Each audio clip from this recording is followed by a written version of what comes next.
આ પણ આ શું કહેવાય? યોગા. યોગા કરે છો? હા. શા માટે યોગા કરવા જોઈએ? હેલ્ધી બનવી આપણે.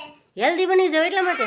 એટલે હું રોજ હેલ્ધી બનો, રોજ મિલ્કશેક પીવું, રાત્રે ઈ કરું ને સવાર હોય ત્યારે હું કસરત કરું ને સવારે ઈ કરું. એટલા માટે તું હેલ્ધી છો? હા, પપ્પા તે જો કતું ખાઈ લીધું છે હવે તો. તો પપ્પાને કઈક કે ને તું.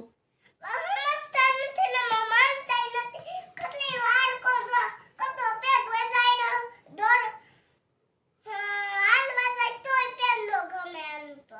તો હવે શું કરવાનું આપણે બોલો? કઈ નહીં, કસરત કરવાની ને હેલ્ધી બનવાની.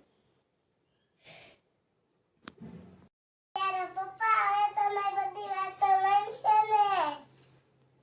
હા, યોગા કરીશું બેટા. હા, રોજ રન કરવા જાય ને દોડ્યો એટલે બહુ મજબૂત થઈ જશે.